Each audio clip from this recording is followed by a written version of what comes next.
Thanks for having us. So the theme this year invites us to rethink not just what we make, but how we go about making anything at all. So today we want to talk about the context we are living in and what Usman and I, as Haque, are trying to do about it, and also how and why we are doing it. So we're both trained as architects and also coders and makers ourselves, and we launched the studio a couple of years ago after working together for more than 10 years on a broad range of projects that combines interactive art, architecture, and technology. And this is the first time we are trying to articulate our studio principles in public, so we're trying today to talk through and explain the foundations of our approach. We're living during a climate emergency. We're living through overlapping crises: ecological, political, social, and technological.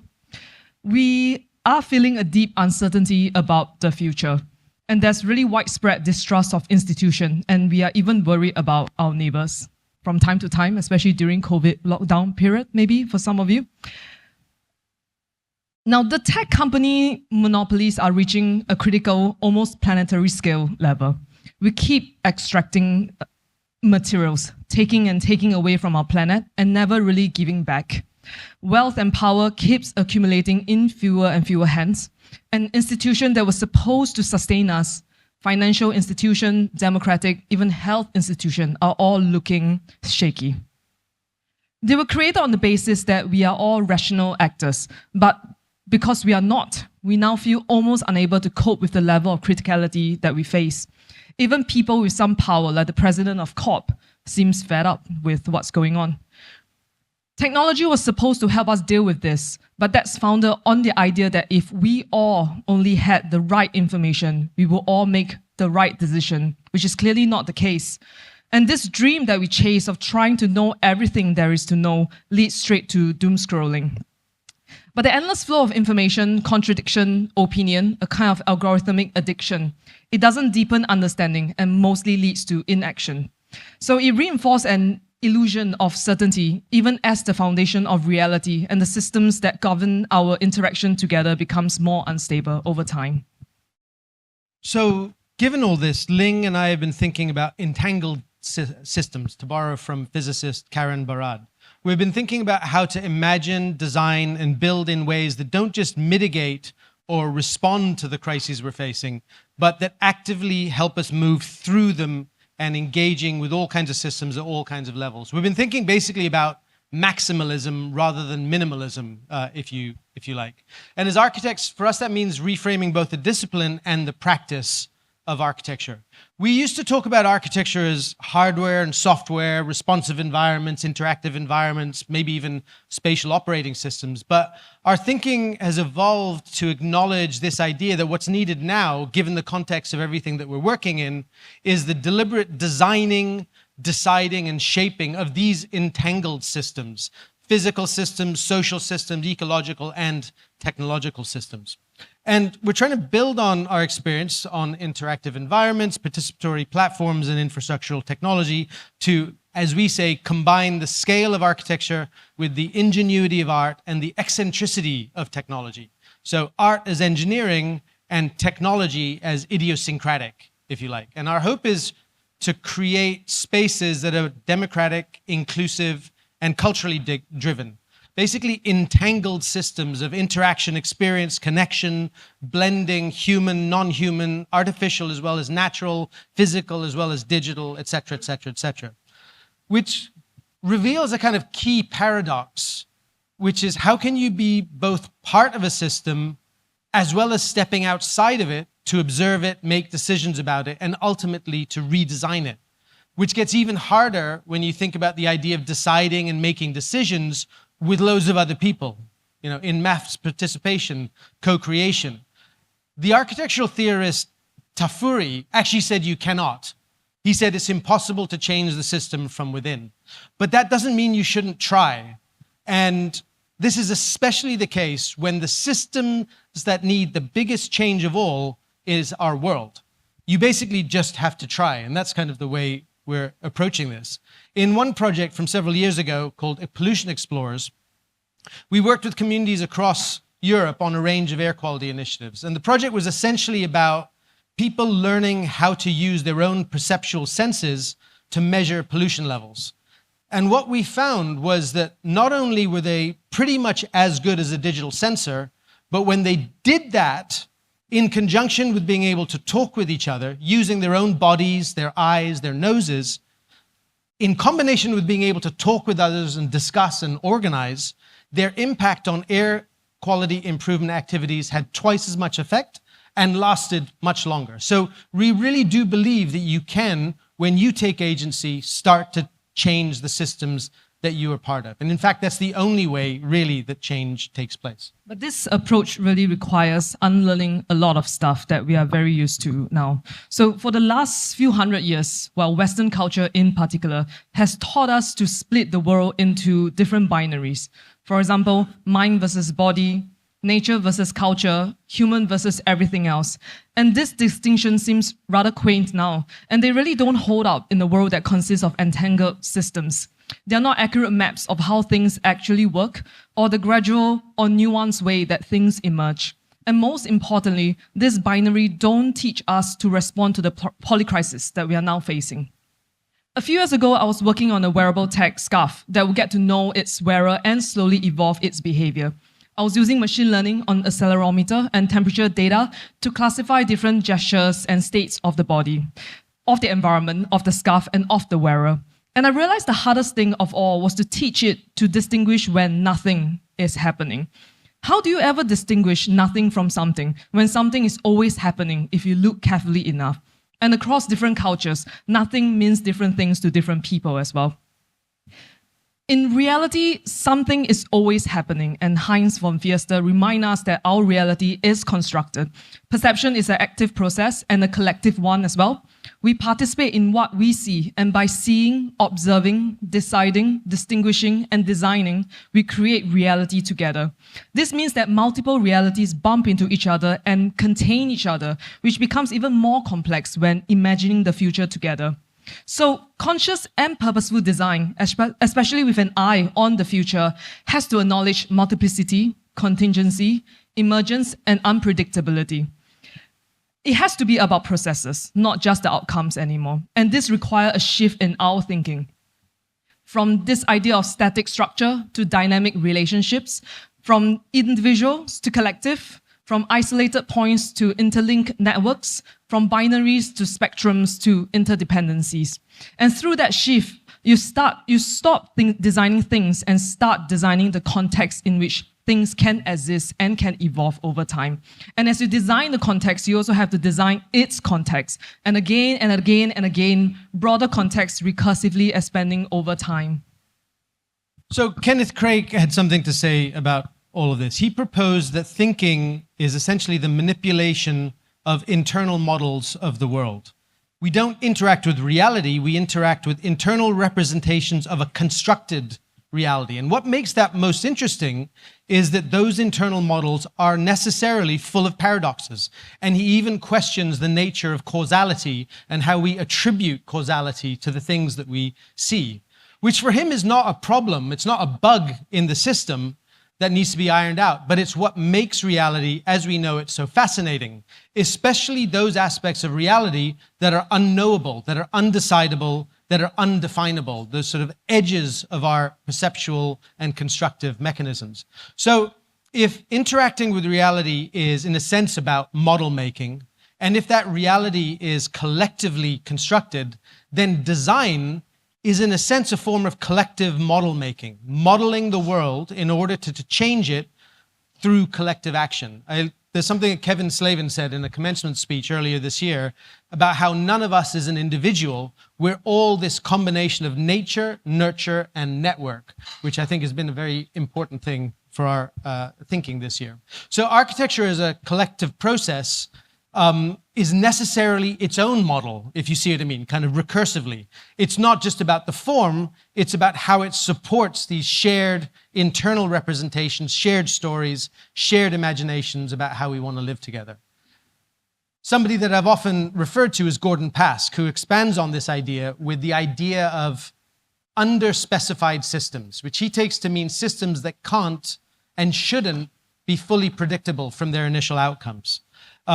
These systems are the ones that have room to grow, to learn, to surprise. He talks about novelty. So I like to think of this as systems that have requisite novelty rather than requisite variety. One of my favorite projects to work on a few years back was Another Life, which was in Bradford in the north of England, which at the time was the largest permanent interactive public space in Europe. All the inputs and outputs could be constantly reconfigured and respecified. No 2 days saw the same overall configuration or systemic relationships between all these inputs and outputs. But what I like is that pretty much all you can see whenever you're there, even though physically the environment might change, is just people. You see people acting together, doing stuff together, making memories together. And ultimately, that is, in a sense, the project itself. So kind of connecting back to architecture, our digital experience of cities and each other, well, through Google Maps, social media feeds, search engine, remote interaction on Zoom, VR, AR, and even XR, are in some ways becoming our primary channel for interacting with the cities and with each other. And all of this reshape our internal models of space and the very idea of who the other is, effectively, in probably unpredictable ways. They change how we understand culture, our identity, proximity, belonging, presence, collective actions, interaction, spatial experience, and many more. And without conscious purpose in their design, it's no wonder that they're contributing to the collapse in all this system we've been talking about. And which means our physical spaces, increasingly mediated by technology, need to be designed as entangled environment, both in the physical, digital, social, and ecological way, all woven together as one. Donna Haraway says, referring to the work of Marilyn Stratton's, it matters what ideas we use to think about other ideas with it.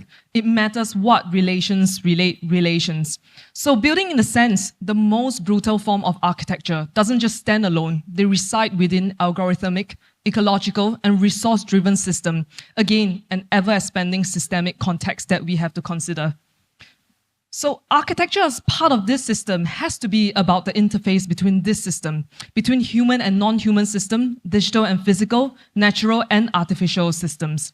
Our practice has focused on this shift from not only making things, but to growing and encouraging and entangling the experiences, relationship, and all forms of co-creation that comes with it. So one of our work, while Imaginarium, we began with a simple but unusual brief for the Great Ormond Street Hospital for Children in central London, which is one of the world's leading children's hospital.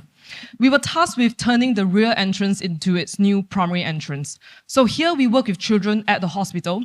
We created an architectural landscape of physical, digital, and interactive life forms that pours through the building, across the lobby, climbs over the facade, flows across the pavement, and even out into the public street. The project started about 4 years ago, where we work with hospital patients aged 3 to 16 years old, who's also studying at the hospital school, and all with different abilities and medical needs. And because in school, they often explore cutting-edge technology. So here we collaborate with the school teachers using Gen AI, which was fairly new in the scene at that time, as a creative and collaborative interface where they are able to translate their imagination and desires for life into the world, into what becomes vivid forms that they could see, adjust, and ultimately embed into the final architecture. So each of these digital life forms that you see was created by one of the children, and that they can point to their contribution within the whole system. And these digital forms blend with physical living plants, and in some places respond to real-time environment, weather, and seasonal data, just like physical living plants. And this was one of our first experiments in really trying to understand how do we co-create architecture that blurs the boundary between human, natural, and artificial. So another project that we're working on, although this is currently on hold, is sited in Midwest USA, and it kind of shows the scale of the shift that we're trying to make in this kind of work. We're basically planning to create an almost impossible tensegrity structure. This is a project called the Cloud of Impossibility, and it's basically grown by the local community and involves both spatial transformation as well as organizational transformation and social transformation all in one project. And we're again working with an existing building, a very large building that has a long cultural association in that city, and it's always looked to the north of the city, and part of our task is to make this building as both a physical structure and as an urban icon face the historically ignored south of the city. And so that's the kind of context of this project. So what we're doing is that the entire structure is designed as an entangled network of individual modules that are co-created, assembled, and then grown and nurtured at home by members of different communities across the south of the city. Then these are all brought together in a sort of barn-raising experience to transform what is historically the rear access of this building into its new front entrance. And the idea really behind this project is to blend the old with the new and connect these communities that might never speak to each other, combining natural elements that have been cared for with digital interactivity that is created by the community in order to basically animate a floating architectural form, a form that itself is kind of driven by passive phase change materials. So the materiality here is both physical as well as systemic. It responds to the weather, to the environment, to the people who grew it and built it, and also to the people who move through the space over the next few years. The structure itself is created through a kind of collective action, emphasizing a sense of agency, that people have actually contributed something to this and can point to their individual thing that they've grown, and they've been part of growing this together, which itself often seems like an impossible task. So the name Cloud of Impossibility could potentially make this a more difficult project than necessary, but actually that's the whole point of what we're trying to accomplish. Making the impossible possible, in a sense. In another project of ours, which is called 3, I mean with a bracket H, kind of, we'll tell you more later on about why we came out with the name. So in 3, we wanted to explore entanglement at a planetary scale. So the project centers around a locally beloved 200-year-old tree in central London and its sibling trees in a public park. And here we treat the tree as a living node in a vast ecological, social, and technological network. This permanent landscape installation uses a hyperlocal AI model that's co-created with local residents who best know the tree, and voice synthesis generated collectively from residents' actual voices. So what happened is that you can sit or kneel down close to the ground, close to the tree's root, and try talking with it and have conversation with it every day when you pass by it. The most interesting question for us is not what the tree has to say, in a sense, but what you decide to say to the tree. Because it's not about pretending to be a tree using this installation, but it's a mirror that is reflecting our own humanity and our relationship with nature through our own experience and stories as repository. The project embeds technological network within the physical fungal networks underground to the root networks underground connecting to the genetically identical siblings near it. And it builds on social networks amongst residents that drive the interaction of the experience as a whole. So a key part of this project is that central to really the entire system is their planetary scale system diagram of the project that's embedded into the project itself. Within each mound, you can see the system diagram of the thing that's driving the whole thing, including yourself within that system, and including everything from the tech stack, the LLM components, the ecosystems, the social relationships, the waste outputs, even funding decisions, and where these kind of things all came from. You can basically start to trace these interdependencies between the relationship of residents and their pets to local creatures and plants, their memories, the open-weighted AI model that's co-created with them to represent their understanding of the tree, military-funded software platforms that support the open source tools in the tech stack, copyrighted content that used to train the AI models, gig economy labor that's needed to refine them, the political influence of oligarchs on tech stacks, natural resources, and climate, the knock-on effects on biodiversity that affect the residents directly and therefore how they understand the tree itself, and then by extension affecting even their stories about the tree, which are at the heart of this project.